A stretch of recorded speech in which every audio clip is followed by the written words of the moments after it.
De retour sur le plateau de Backseat, chers amis, de retour. J'espère que vous allez bien et que vous passez une bonne soirée. Chers amis sur Backseat, ce soir, comme tous les jeudis soirs, nous avons le plaisir de recevoir une personnalité politique qui vient répondre à nos questions. Ce soir, nous recevons une députée des Hauts-de-Seine, anciennement La République En Marche, qui a quitté la majorité et qui va venir nous l'expliquer. Je vous demande d'accueillir Frédérique Dumas.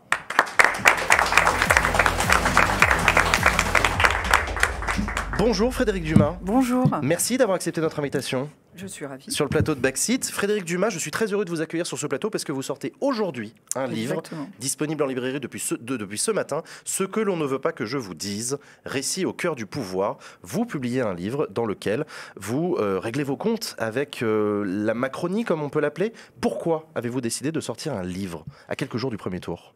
Alors, l'idée n'est pas de régler ses comptes, parce que je pense que ça n'intéresserait personne. L'idée est de montrer comment se passe exactement l'exercice du pouvoir et surtout le ressort des décisions. Je pense que la plupart des gens sont éloignés de la politique parce qu'ils ont un sentiment diffus que ça ne se passe pas vraiment comme ça devrait se passer. Mais, ils ont tort ? Et non, ils n'ont pas tort, mais le problème, c'est que souvent, c'est les opinions des uns ou les opinions des autres, avec une majorité, une opposition, on ne sait plus qui a raison, qui a tort.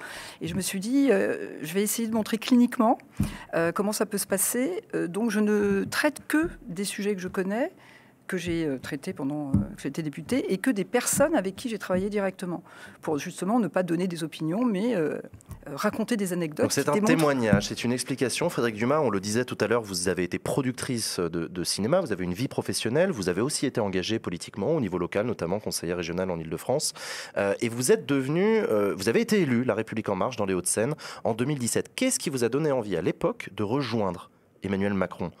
En 2016, le candidat Macron, ça vous a plu ? Alors, en 2016, ce qui m'a beaucoup plu, je ne vous cache pas, c'était au moment où il y avait ce projet d'échéance de la nationalité. Ouais, proposé par François Hollande. Proposé par François Hollande, défendu par Manuel Valls. Et Emmanuel Macron, ministre de l'économie à l'époque. Ministre de l'économie, fait part de son inconfort philosophique par rapport à la déchéance de la nationalité. Je m'étais dit, c'est quand même incroyable qu'un ministre ose dire ça, c'est-à-dire qu'il a des convictions, qu'à un moment donné, qu'il ne les met pas de côté, il est capable effectivement de les porter jusqu'au bout. C'était le moment aussi où il a évoqué le fait qu'il préférait être Angela Merkel qui accueillait 1 million de Syriens à l'époque. Oui, la crise des réfugiés. Je veux dire, c'est un autre temps. Hein. Quand on voit aujourd'hui, c'était le moment où il disait aussi qu'il était contre le 49.3, qui était la méthode de Manuel Valls, et que lui était pour une méthode. Il avait passé 500 heures au Parlement pour. Ça s'était quand même soldé par un 49.3. Oui, et que, à cause des Républicains. Dont il avait souffert, et il portait ces méthodes-là. Entre nous, je me suis dit, c'est incroyable. Enfin, quelqu'un qui porte une partie de ce que j'appelais mon idéal quand même, parce que justement, j'étais productrice de cinéma et je faisais de la politique de manière conseiller régional ou maire adjoint. Ce n'était pas 100% de mon temps. Et là, je me suis dit, enfin, quelqu'un qui peut à un moment donné porter ces valeurs-là et qui a le courage de le faire. Je m'étais dit, il est libre et il nous rend libres. Et c'est pour ça que je dis aujourd'hui. Je me souviens de cette phrase que vous avez prononcée. C'est pour ça que je dis aujourd'hui dans le livre, à la fin, la liberté, il la veut pour lui-même, mais il la refuse à tous les autres. Alors justement, vous êtes élu député La République En Marche en 2017 et en 2018, vous quittez La République En Marche. Je m'en souviens, j'étais en stream, on en avait parlé. Dis donc, une députée qui claque la porte dès maintenant. Qu'est-ce qui s'est passé, Frédérique Dumas ? Ce qui s'est passé, j'ai parti exactement le 17 septembre 2018. Donc c'est vrai que c'est pas si longtemps que ça après. Honnêtement, ça s'est passé très vite. C'est-à-dire que Emmanuel Macron, c'est pas quelqu'un qui progressivement, parce que le pouvoir, à un moment donné, fait que on devient plus autoritaire. Moi, ce qui m'a impressionné dès le départ, c'est que dès qu'il est pris le pouvoir, il a de toute façon mis en place un système qui était l'inverse de ce qu'il avait promis. Dès le début. Dès le début, c'est pas très compliqué. Les premiers statuts d'En Marche qui sont arrivés. Moi, j'ai halluciné. C'était des statuts où on nous avait expliqué que les partis n'étaient plus démocratiques et que donc il fallait faire quelque chose de différent. Là, on nous amène des statuts où plus personne n'est élu. Tout le monde est nommé par le siège. Et en plus, au niveau financier, sur les Hauts-de-Seine, vous voyez quand même c'est un département important. La République En Marche, évidemment, avait plusieurs centaines de millions d'euros engrangé tout ça. Et on donnait gentiment 7 000 ou 8 000 euros. Voilà. Et donc, je me suis dit, il y a quelque chose qui ne va pas, donc déjà à ce moment-là. Et puis progressivement, quand il s'est agi des sujets qui me tenaient à cœur, donc moi j'avais été productrice et Et présidente de syndicat, j'avais beaucoup défendu l'audiovisuel, la diversité culturelle et l'audiovisuel public.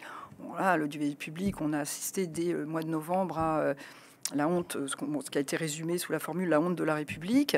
Et puis, ça a été des demandes d'économie budgétaire. À la rigueur, pourquoi pas ? On peut toujours demander des économies budgétaires, même si on les demande dans un premier temps très vite. Ça veut dire malheureusement, elles atterriront mal. Mais ça n'a été que ça. C'est-à-dire qu'il n'y avait aucun projet. Le projet était uniquement de faire des économies budgétaires. Moi, j'ai fait un travail de fond. Parce que quand j'ai vu ça, ça m'a un peu inquiété. Parce que c'était... Il faut vous dire que moi, j'étais engagée d'abord au centre droit. À l'UDF, à l'UDF. Et à l'UDI ensuite. Et donc, quand vous arrivez et que vous vous dites c'est pire...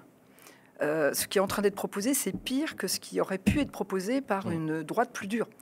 Donc je me disais, il y a un truc qui ne va pas, quoi.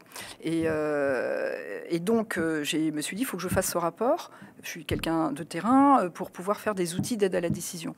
Et donc, c'est quelque chose que je raconte dans mon livre, puisque quand j'ai voulu remettre ce rapport, donc évidemment, je ne passerai pas tout le temps du chapitre concerné, mais Alexis Collère, par exemple, donc, qui est le secrétaire général de l'Élysée, qui est le bras droit d'Emmanuel Macron, j'explique à travers le livre que 2 personnes décident uniquement.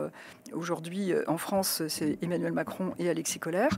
Alexis Collère m'a quand même, après j'ai eu un entretien avec lui qui a duré 1 heure, qui était fort sympathique, et il m'a ramené sur le perron en me disant, parce que je demandais cette mission qui était bloquée, l'Élysée voulait, quoi, en dehors de lui, l'Élysée voulait bien, Matignon, la culture, et puis ça bloquait là. Et il m'a ramené sur le perron en me disant, j'ai réfléchi quand même... je vais d'abord dire ce qu'il faut faire et puis ensuite tu feras ta mission. Bon, voilà, ça a commencé comme ça. D'accord, c'est la méthode qui vous a posé. Alors, parce que les conséquences de la méthode sont terribles. Et la deuxième chose, parce que ce qui est important, ce qui a fait que je suis partie, c'est l'affaire Benalla. Parce que, en fait, l'été 2018, rien n'allait au niveau de la méthode. Mais après, quand je me suis dit, si en plus il n'y a pas d'exemplarité, parce que c'est quand même ce qu'on avait promis. Pour moi, c'était pas possible, d'où le fait que je suis partie. Voilà. Attention, votre bracelet qui tape dans la table et du coup, ça s'entend dans le micro. Ne vous inquiétez pas, il n'y a pas de problème. Jules, tu avais une question. Oui, vous avez dit il y a quelques instants que l'une des raisons qui expliquait le désarroi des citoyens vis-à-vis du monde politique était la sensation que tout ne se passait pas comme prévu. Face à cela, il y avait ce rêve dont vous avez fait partie de faire rentrer la société civile en politique avec l'arrivée d'Emmanuel Macron dans son gouvernement, parmi les députés. D'un autre, d'autre part, vous dites dans votre livre que Jean-Michel Blanquer, la politique l'a abîmé. Alors ma question est double. Est-ce que vous, la politique vous a abîmé, vous qui êtes aussi issu de la société civile, d'une part, premièrement, et d'autre part, est-ce que le rêve de faire entrer la société civile en politique se fracasse contre la dureté de ce monde ? Alors sur la première question, abîmé pour moi, c'est aussi accepter d'être abîmé. C'est-à-dire que quand vous rentrez en politique et que vous commencez à faire des concessions, les unes après les autres, je me souviens de Nicolas Hulot qui, lorsqu'il démissionne, dit un peu de manière impulsive comme ça, finalement j'ai plus envie de mentir.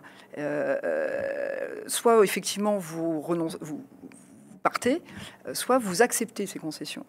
Donc quand je dis que Jean-Michel Blanquer a été abîmé, il a fait, la plupart des ministres d'Emmanuel Macron sont abîmés, Agnès Buzyn, etc.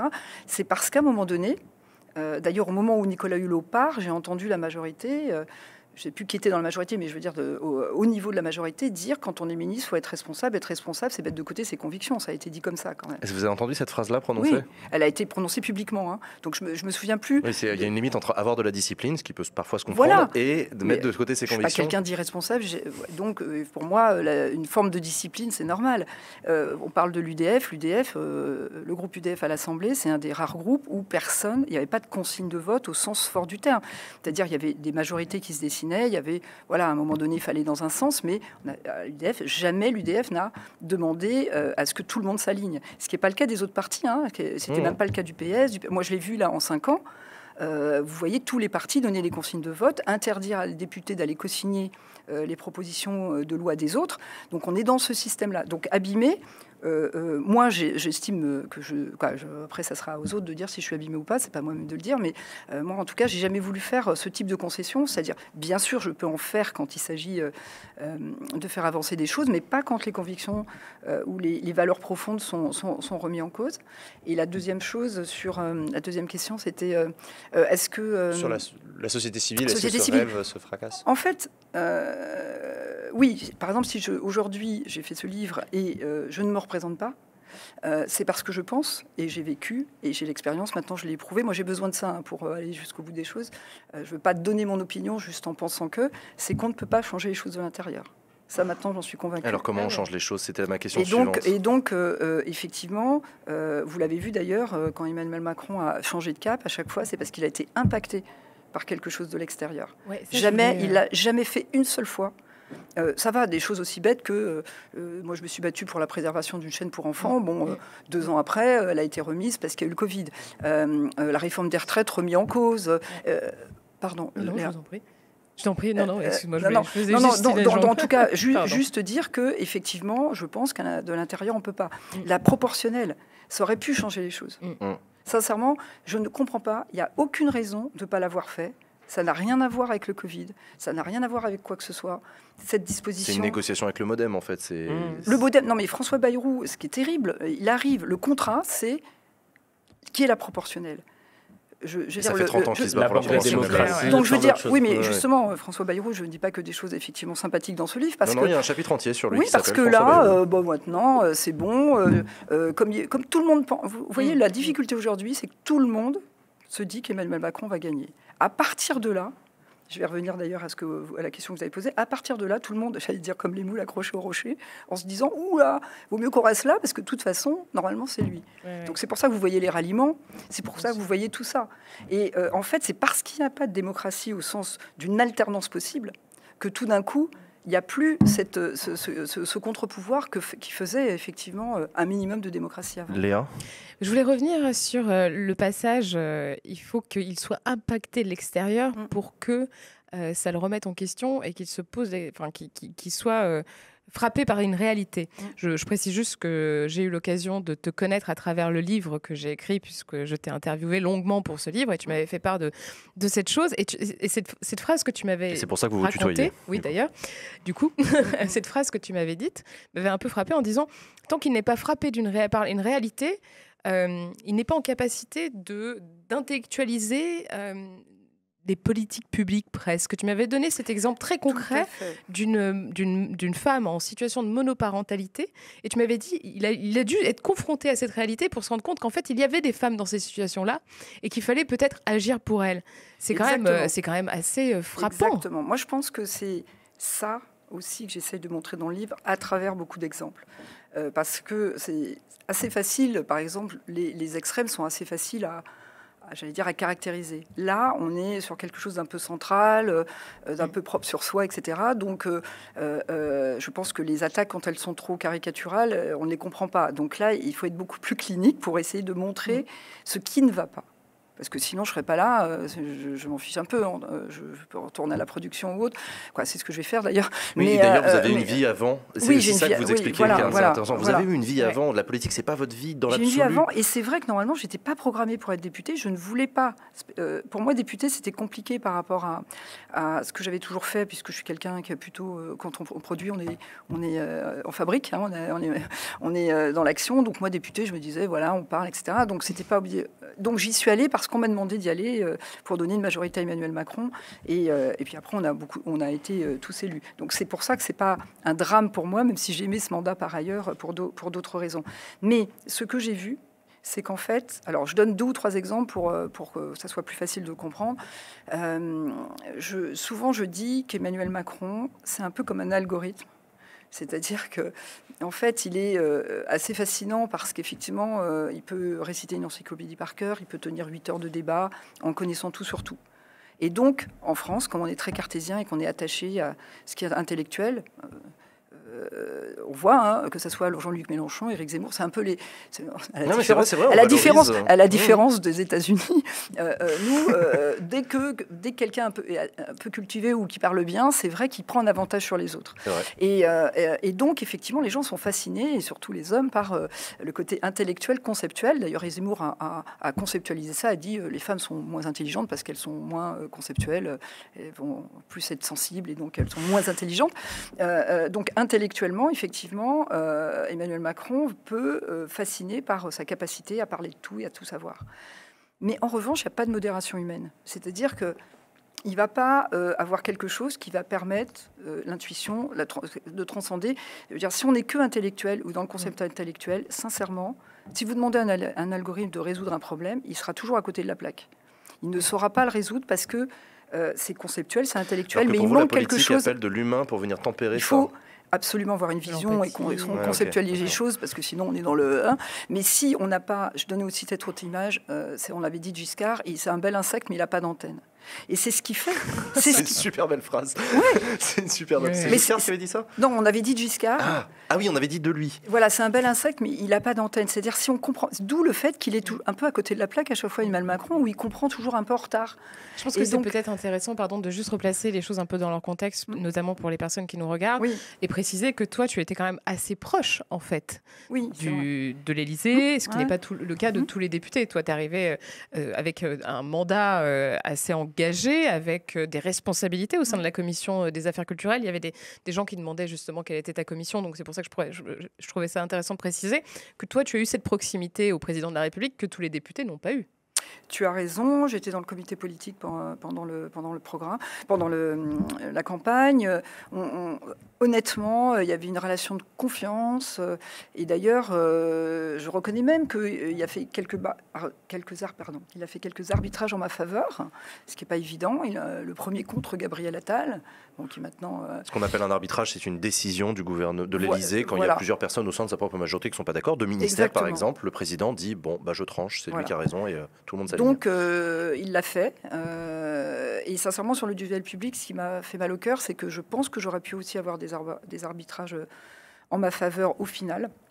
Mais que comme c'était Alexis Colère, que je pouvais peut-être l'avoir même si c'était Alexis Colère, mais que c'est tombé, et c'est un grand sujet de mon livre aussi, au moment où des articles de Mediapart ont commencé à sortir sur les éventuels conflits d'intérêts d'Alexis Colère, avec MSC, etc. Donc il était un peu dans la tourmente, et on m'a fait comprendre qu'on n'allait pas embêter Alexis Colère. Donc je me suis dit, en plus, non seulement j'ai du mal à voir l'arbitrage, mais peut-être... Parce qu'il y a un problème de ce niveau-là, d'exemplarité possible, on ne va pas embêter Alexis Colère. Donc on ne va pas traiter correctement le sujet parce qu'il ne faut pas embêter le secrétaire général. Malek. Une question pas très facile, Madame la députée. Si vous deviez définir le quinquennat en un ou deux mots, gâchis, déception... ça, c'est ma première question. Et je suis très gentil, mais elle est compliquée, je sais. Et ma deuxième question, vous y reviendrez peut-être, parce que ça m'intéresse. Quand vous êtes une députée de la majorité, que vous annoncez en septembre 2018 que vous quittez la République En Marche, qu'est-ce qui se passe à ce moment-là ? Vous avez des appels, qu'est-ce qui se passe ? Je réponds d'abord aux deux. S'il vous plaît. Sur les deux mots, oui, déception. Puisque effectivement, vous pensez que votre idéal va être porté, que c'est pas évident en politique qu'il le soit et que tout d'un coup tout s'écroule. Et ensuite, je dirais, je l'avais dit dans mon interview au Parisien quand je suis partie, Titanic. Je pense qu'en fait, il nous emmène droit dans le mur, à toute vitesse, plus vite, plus fort. Il fait un pari énorme. Il joue au poker avec les Français et voilà. Et je pense que on y va droit. Ça, c'est quel niveau ? Si tu peux élaborer un peu. En fait... Parlez bien dans le micro. En fait, comme effectivement, c'est une pensée conceptuelle, ça veut dire qu'au début de mon livre, j'explique qu'il n'y a rien de pire que de parler de progressisme, parce que progressisme, on peut tout mettre dedans. Et donc, je parle de progressisme technocratique, et je cite un essayiste en 1946, Dwight MacDonald, qui a essayé de donner une définition du progressisme, et il a dit... ce sont des jeunes hommes qui sont dans un bolide, qui est en train de foncer tout droit dans un précipice et qui regardent les gens qui sont assis au bord de la route et qui disent vous voyez, vous êtes négatif, nous on fait quelque chose, vous faites rien. Et donc en fait, ils conceptualisent des choses, ils estiment qu'ils ont raison, parce que j'ai utilisé une autre métaphore, j'ai utilisé Matrix. En fait, c'est comme quand vous parlez à Emmanuel Macron, à Alexis Colère, à Édouard Philippe, c'est comme si vous parliez à une matrice. En fait, elle ne peut pas vous entendre, la matrice. Le programme informatique ne peut pas vous entendre. Susceptible de se remettre en question. Mais du coup, sur la deuxième question de Malek, qu'est-ce qui s'est passé en 2018 quand vous quittez La République En Marche ? Vous avez des coups de fil, vous en avez parlé avec Emmanuel Macron ? Un coup de fil d'Emmanuel Valls pour prendre la place. Alors moi, je suis quelqu'un... j'aime bien, pour prendre mes décisions, prouver les choses jusqu'au bout. Donc si je suis partie, c'est parce que je ne suis pas partie en étant pas loyal et en n'expliquant pas. J'ai fait le tour. J'ai pas fait le tour pour dire je pars, parce qu'il n'y a rien de pire, on ne dit pas qu'on part. Mais j'ai fait le tour pour voir si j'avais toutes les raisons de partir, donc que ça soit à Françoise Nyssen, que ça soit à Matignon, etc. J'avais toutes les raisons de partir, et évidemment de prévenir le président, ce que je trouvais normal, que j'allais peut-être prendre une décision, pas de dire je vais peut-être prendre une décision. Il y avait à ce moment-là une mission qui me tenait à cœur. Il a montré qu'il allait arbitrer en ma faveur sur cette mission, ce qui m'a en fait très peur, parce que pour moi, ça ne suffisait pas, parce qu'on m'avait fait comprendre quand même que si j'avais cette mission, il fallait que pendant 4 ans, je me taise. Oui, c'était le deal qu'on vous avait proposé. Donc je me suis dit, je ne peux pas faire ça, même si lui me protège encore de cette manière-là. Donc j'ai fait des demandes, j'allais dire, beaucoup plus fortes, dont je savais qu'elles ne pouvaient pas être entendues. Là, je n'ai pas eu de réponse de sa part, et j'ai pu partir tranquillement. Donc je veux dire, j'ai fait les choses correctement, puisque lui savait, personne d'autre que lui. Mais juste avant mon interview, je lui ai envoyé un message en lui disant, voilà, je suis partie. Quand on vous écoute et quand on vous lit, vous parlez beaucoup des personnes, d'Emmanuel Macron, de Valérie Pécresse, de Alexis Collère, etc.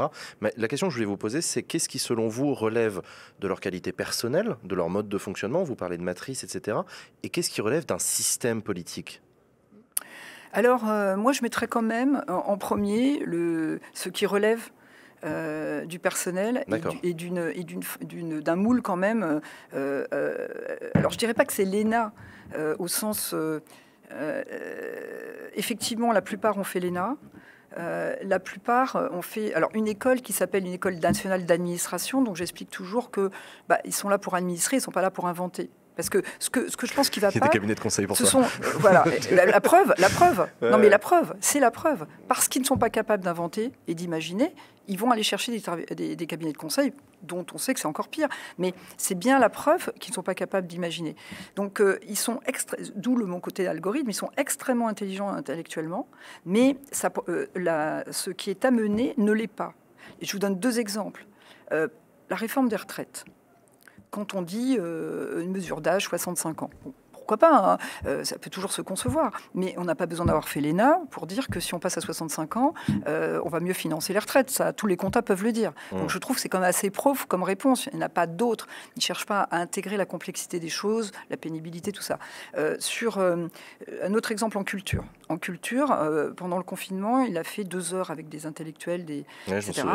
Donc, je ne sais pas si vous vous rappelez, Robinson Crusoe, Enfourcher le tigre, alors que ça fait un peu référence à un écrivain. Je ne sais plus, j'ai pas de culture, moi. L'écrivain à qui ça fait référence, c'est assez grave, en fait. C'est une espèce de défi que lance Emmanuel Macron à ce moment-là, parce que c'est un écrivain néo-fasciste qui a inventé le pur fascisme et contre le féminisme. Donc on se dit quand même... c'est pas la bonne ref, non, effectivement. C'est quand même la référence pas géniale. Mais au-delà de ça, il parle de Robinson Crusoe qui va aller chercher du jambon et du fromage dans la cale. Bon, bref, dans la cale. Et puis il dit...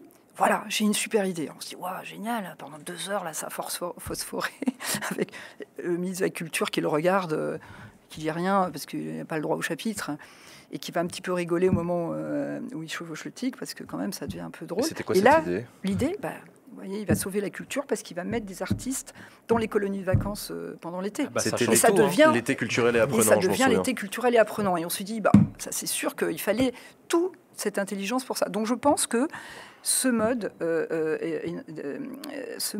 par exemple, les énarques, on leur demande à l'oral, quoi ? On leur demande de parler de sujets dont ils ne savent rien, mais il faut qu'ils en parlent bien. Toute leur vie, ils vont vous expliquer des sujets. Alors, ils sont extrêmement brillants pour vous expliquer les choses sans les connaître. Donc, on fait appel à des choses qui ne vont pas du tout. C'est pour ça... C'est un peu un raccourci, ça. Les étudiants, les élèves ENA, on leur demande aussi de composer sur du droit public, sur des choses sur lesquelles ils ont... mais c'est assez en surface. Hein. Moi, j'ai fait une prép ENA et à côté de ça, j'ai fait un master en droit public. C'est plus en master que tu as des trucs intéressants. Je reprenais mes profs qui, pourtant, étaient sortis de genre de promo de l'ENA et qui étaient au Conseil d'État. Moi, j'ai fait que le master de droit public, donc c'est pour ça que je ne sais pas. Je n'ai pas dit que tout le monde est nul en sortant de l'ENA. Ce que je veux dire, c'est que quand on dit à quelqu'un et que c'est dans les épreuves finales, que s'il sait parler de tout, même quand il ne connaît pas, c'est une valeur, oui, c'est une qualité. Le grand taux de l'ONA, ça pose un problème, puisque ça n'est pas une qualité. D'accord, donc en fait, vous répondez à ma question, parce que vous dites c'est lié aux personnes, mais c'est aussi lié à un système qui leur donne naissance. Et l'ENA, c'est malheureusement, désolé pour les gens qui bossent à l'ENA, mais ce qui s'appelle l'ISP maintenant. Oui, parce qu'il y en a plein qui sont des gens très bien, mais en fait, c'est un système qui fabrique cette élite-là, qui promeut et qui leur fait arriver au pouvoir, enfin voilà, qui les fait arriver au pouvoir une manière de travailler qui est totalement contraire à ce que vous attendiez. Mais alors, du coup, vous attendez quoi? Qu'est-ce qu'il faudrait faire? Comment devrait fonctionner un pays qui fonctionne mieux selon vous? C'est plus de corps intermédiaires, c'est plus de démocratie, c'est quoi? Alors moi j'ai fait les propositions que je fais à la fin de mon livre parce que je me suis dit, bon voilà, j'ai montré plein de choses qui vont pas. C'est pas non plus extrêmement, réjouissant. J'ai estimé qu'il valait mieux mettre la lumière sur les choses qui vont pas que les cacher, parce que sinon ça nous amène là où on n'a pas du tout envie d'aller. Donc c'est pour ça que j'ai fait ce livre. En revanche, j'ai essayé de faire des propositions. Et moi, je me suis dit, il faut aller d'abord faire des propositions levier. C'est-à-dire, c'est pas 110 propositions, la RSA, etc. Premier levier, c'est l'exemplarité.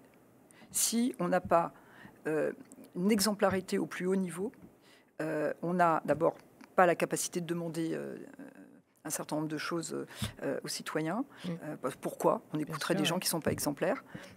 Et deuxièmement, évidemment, si on n'est pas exemplaire, on ne va pas toujours faire les choses qu'ils font, parce qu'on va faire des choses aussi pour des mauvaises raisons. J'ai aussi donné une méthode, parce que ça veut dire quoi exemplaire? Tout le monde me dit oui, bah, ça finalement c'est pas très grave, ça c'est pas très grave. Donc j'ai donné une méthode pour arriver à une forme d'exemplarité, parce qu'on n'est pas infaillible, mais il y a quand même une méthode, donc j'en donne une. La deuxième chose que je dis, c'est responsabilité.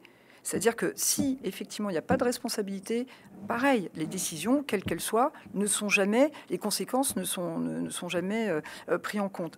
Et là, j'explique, on a 3 pouvoirs. Le pouvoir législatif, donc le Parlement, exécutif, le gouvernement, les ministres, judiciaire. Le Parlement n'a aucun pouvoir, je peux vous le dire, nous n'en avons aucun. Les ministres n'en ont plus, puisque tout est décidé à l'Élysée. Et la justice, à la fois, elle n'est pas indépendante, et à la fois, elle n'a pas de moyens quand elle veut faire son travail. Tout s'est déplacé à l'Élysée. Et donc, l'Élysée, c'est l'endroit où toutes les décisions sont prises. Or, la Constitution dit que le président de la République est irresponsable. Dans quel pays ou dans quel endroit, quand on prend des décisions, quand on a le pouvoir, on est irresponsable. C'est soit l'un, soit l'autre. D'où le fait, par exemple, que moi je soutiens par exemple Yannick Jadot. Vous faites la campagne de Yannick Jadot. Pourquoi? Pour ça, par exemple. Parce que pour lui, le président de la République doit rendre du pouvoir. Il doit plutôt être comme un arbitre, pas un arbitre, mais en quelqu'un qui va être le garant de l'état de droit, garant de tout ça. Et à un moment donné, le pouvoir est partagé avec, par exemple, la présidente. Lui, il voit une présidente de l'Assemblée nationale. Mais c'est pas pour mettre en avant que Yannick Jadot, moi je le soutiens, et on peut soutenir d'autres candidats, mais c'est pour dire qu'il faut avoir le logiciel qui permet de rendre du pouvoir, sinon ça n'ira pas. Et en tout cas, on ne peut pas donner du pouvoir à des gens qui sont par ailleurs irresponsables. Et troisième levier que je propose, c'est une méthode, parce que l'autre aspect extrêmement gravissime, et ça j'ai commencé à vous le dire, c'est le fait que les concepts n'atterrissent pas dans la réalité.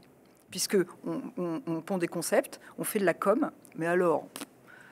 arriver à l'objectif, tracer un chemin, avoir des outils pour arriver là où on veut, ça n'existe pas. Et je le démontre sur plein de moments où les réponses qui me sont faites sont consternantes sur ce chemin pour arriver à faire quelque chose. Ce sont des gens, en fait, qui ne savent pas fabriquer.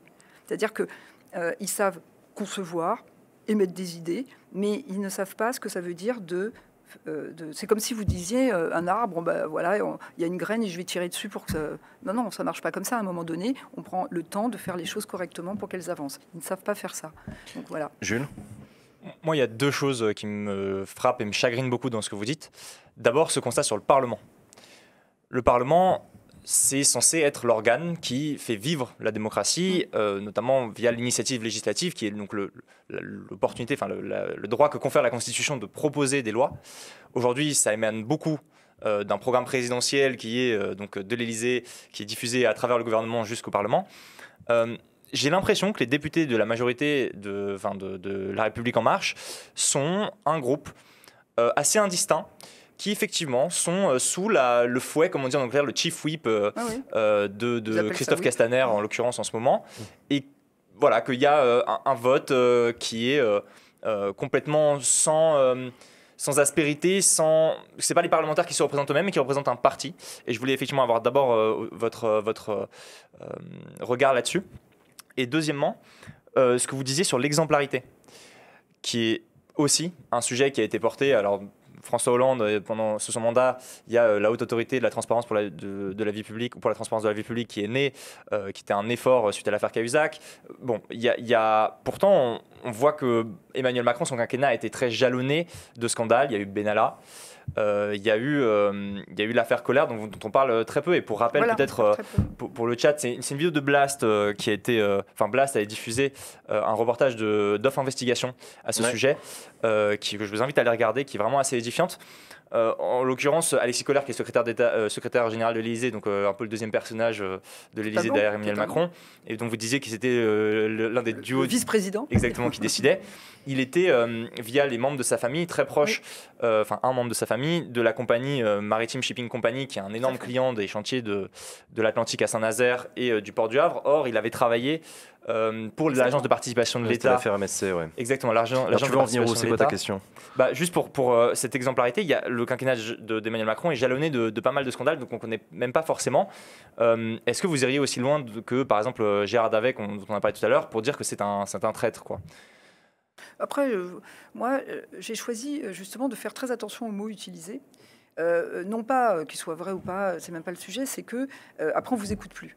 Si vous commencez à caricaturer, en fait, les gens repartent chez eux en disant bon, voilà.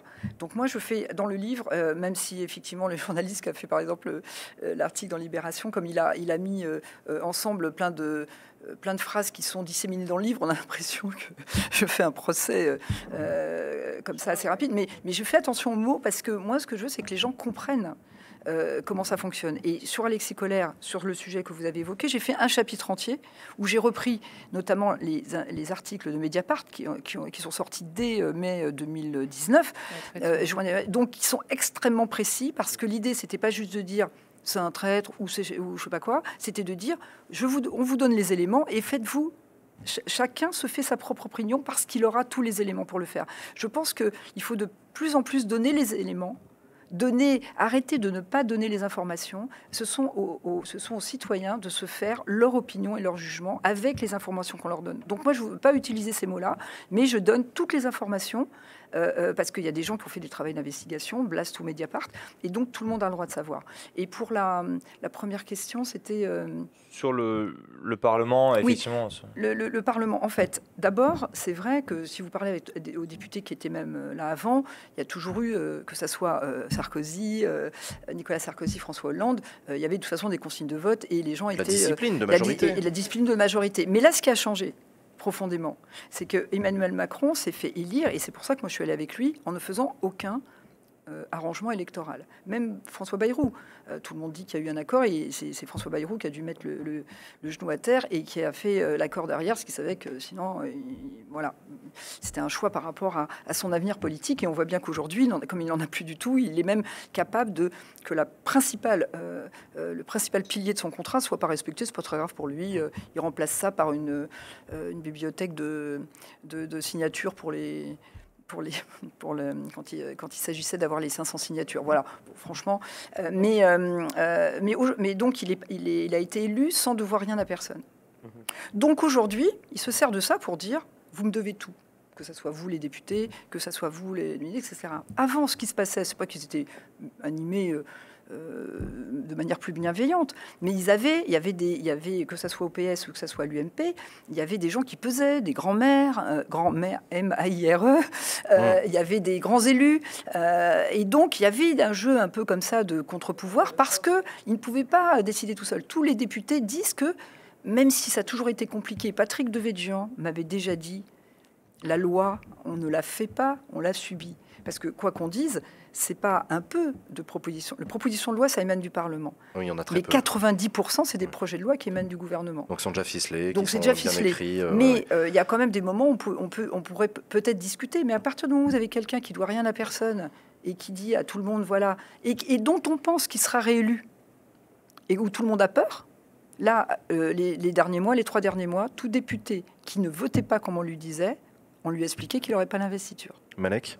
Deux choses, ça vraiment. À chaque fois deux choses, les gars. À chaque fois deux choses, vraiment. Je suis désolé, très gourmand, mais parce que la discussion est intéressante. C'est souvent. Deux choses.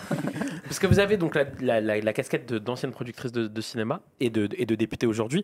Vous avez vu là le petit programme produit par la campagne d'Emmanuel Macron, le candidat, avec un truc très série Netflix, la très série bien YouTube. léché, Ouais. La série YouTube où on parle de tout sauf de fond. Hein, on essaye de montrer le président sous son meilleur jour. Candidat. En tant que le candidat, pardon. Le candidat. En tant qu'ancienne productrice de cinéma, ça vous dit de produire ça, primo? Deuxio, et là, c'est la question un petit peu plus sérieuse. Je rejoins votre constat sur le fait que le Parlement, malheureusement, de fait, ne sert à rien aujourd'hui. Vous rendez votre écharpe de député, vous avez annoncé que vous ne vous représentez pas. Est-ce que vous diriez que donc l'élection législative qui va suivre l'élection présidentielle, les élections législatives qui vont suivre l'élection présidentielle servent à rien également?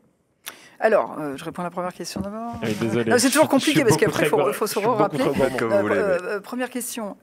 Non, je ne produirai pas ce programme, mais pour une raison qui a peut-être rien à voir avec le métier de productrice, c'est que moi, ce qui me terrifie dans ce qu'a fait Emmanuel Macron depuis un certain temps, et principalement depuis la crise sanitaire, mais même avant, en tout cas, il l'a avoué publiquement pendant la crise sanitaire, c'est d'utiliser ce qu'on appelle les techniques du nudge. C'est-à-dire qu'en gros, c'est manipulation. On se sert des biais cognitifs et des comportements, de nos comportements sociaux, pour nous faire passer des messages. Il a avoué qu'il le faisait. Par exemple, la répétition. La répétition, on sait que c'est quelque chose. Donc, nous sommes en guerre, hein, bref. En tout cas, il utilise ces techniques du nudge. Donc, en fait, à travers... je ne sais pas si vous avez vu aussi, je crois que c'était sur le Pass Culture, pour les 15... Il avait fait son petit post-it, là, fait machin.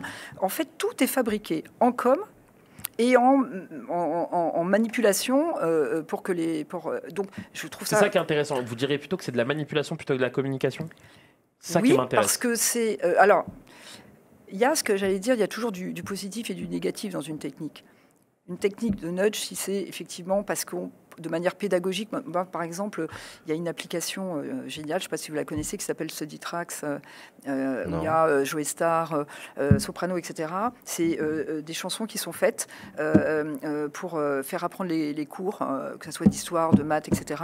Et c'est génial parce que ça utilise effectivement la musique, les paroles faites avec des professeurs et un peu de neurosciences parce qu'on va répéter 2 ou 3 fois les choses ou de manière différente, on va apprendre mieux et on va mémoriser. Bon, ça, moi, je trouve ça génial. C'est fait effectivement pour utiliser nos capacités pour faire quelque chose qui va apporter un plus à la personne. Ça, il n'y a pas de problème. Quand c'est fait pour faire passer un message et que le message n'est pas obligatoirement, j'allais dire, nous sommes en guerre de la crise sanitaire, excusez-moi, à part faire peur aux gens pour qu'effectivement ils soient terrifiés et qu'on sait tous que quand les gens ont peur, ils ont un côté un peu plus...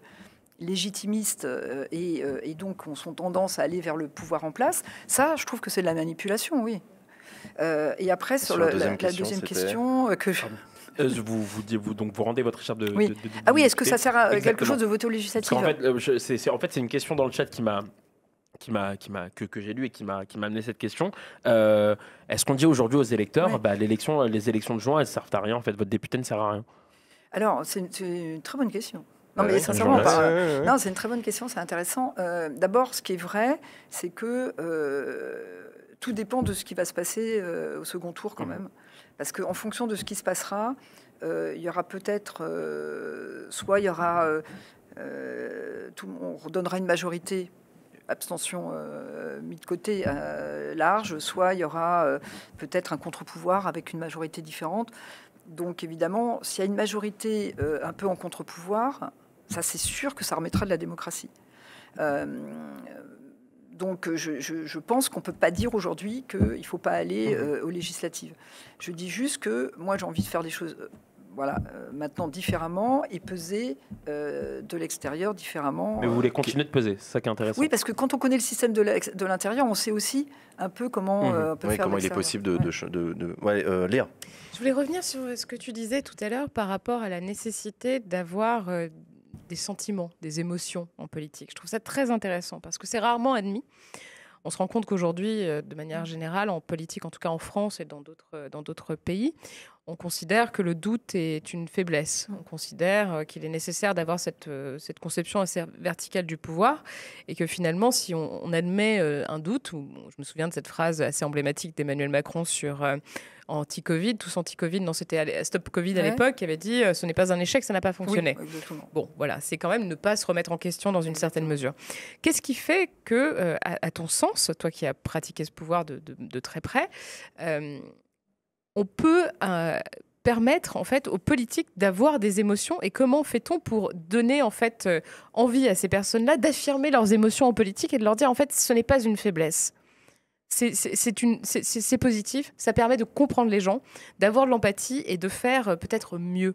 Comment on fait? Parce que moi j'ai l'impression qu'on n'en est pas du tout là, loin de là. On n'en est pas du tout là. En plus, je vais quand même nuancer, c'est-à-dire que ça dépend quel type d'émotion, parce que souvent, c'est les politiques qui ont du mal à intégrer l'émotion, l'empathie, ce sont des gens qui ont beaucoup d'émotions pour eux-mêmes. En revanche, non, mais c'est ça, parce que je parle d'être tourné vers les autres. Ouais. Parce qu'en général, vous les voyez, à chaque fois, c'est, par exemple, quand ils sont mis en cause par la justice, sont des victimes, tout va. Bon, voilà. Donc, en gros, ça, ils s'aiment beaucoup et ils sont très affectifs quand ça les concerne. Donc, quand je parle d'émotion, d'empathie, c'est de se tourner vers l'autre, d'intégrer la souffrance et d'arrêter de nier les souffrances ou dire quand Emmanuel Macron a dit cette phrase pendant le grand débat, quand les gens sont dans les difficultés, il y a des gens qui font bien, des gens qui font pas bien et des gens qui font pas bien. Ça veut dire quoi, des gens qui font pas bien? J'ai entendu Emmanuel Carrère dire un truc, il voulait pas parler politique, et puis après il a fini par dire finalement avec Emmanuel Macron, on peut pas être merdeux. Voilà, on n'a pas le droit d'être foireux. Je trouvais que c'était... Donc, je pense qu'il faut avoir cette capacité de dire oui, il y a des souffrances, même si elles s'expriment pas de la manière dont on veut, et il faut en tenir compte. Alors, pour pouvoir que ça se passe, eh bien, effectivement, le problème, c'est qu'il faut il faut que les gens qui prennent le pouvoir aient ce logiciel-là. On ne fera pas changer. Moi, c'est ce que j'ai dit à Emmanuel Macron, parce qu'au début, je croyais vraiment qu'il avait ça.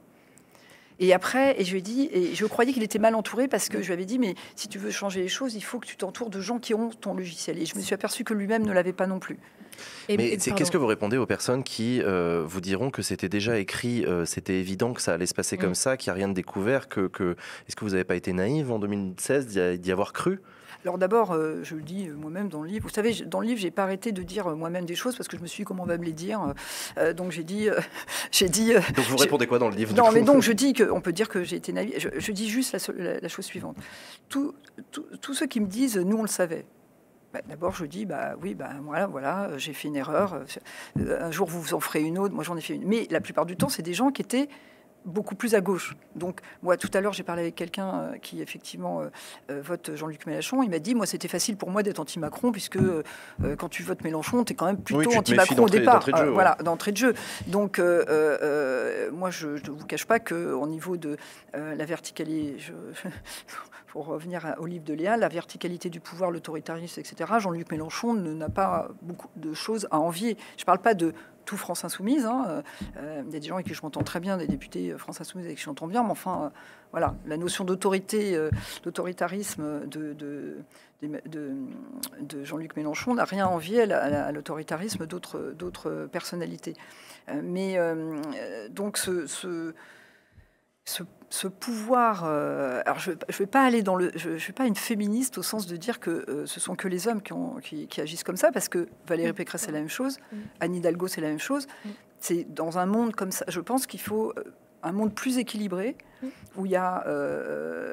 Moi, j'ai pas du tout envie que les femmes prennent le pouvoir sur les hommes. J'ai envie qu'il y ait un monde suffisamment équilibré pour que, effectivement, la femme ramène peut-être plus d'émotions lorsqu'elle est en nombre. Parce que quand il y a 2 ou 3 femmes qui ont le pouvoir, elles ne veulent pas non plus que les autres femmes prennent le pouvoir. Elles se retrouvent avec les mêmes défauts que les hommes. Bien sûr. Pierre Rosanvallon parle des épreuves de la vie, la nécessité de passer à travers des épreuves. Et il dit que, finalement, si le pouvoir politique aujourd'hui, l'élite politique ne comprend peut-être pas le peuple, c'est parce que très souvent sont déconnectés de ces épreuves, des réalités et des difficultés que les Françaises et les Français connaissent au quotidien. Est-ce que tu penses qu'il faut passer par un certain nombre de difficultés, peut-être pour appréhender le pouvoir différemment? Alors, c'est vrai qu'on ne peut pas non plus passer par toutes les difficultés. Donc quand on dit qu'il faut tout connaître, je dis c'est impossible. Donc on n'aura jamais un homme ou une femme politique qui peut être passé à travers tout.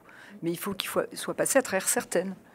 parce que effectivement, sinon, c'est assez compliqué pour lui de se rendre compte. Par exemple, moi, ce qui m'avait frappé, puisqu'à un moment donné, dans le livre, je raconte aussi d'autres choses qui ne sont pas politiques, par exemple la bataille Canal-TPS et les conséquences sur moi.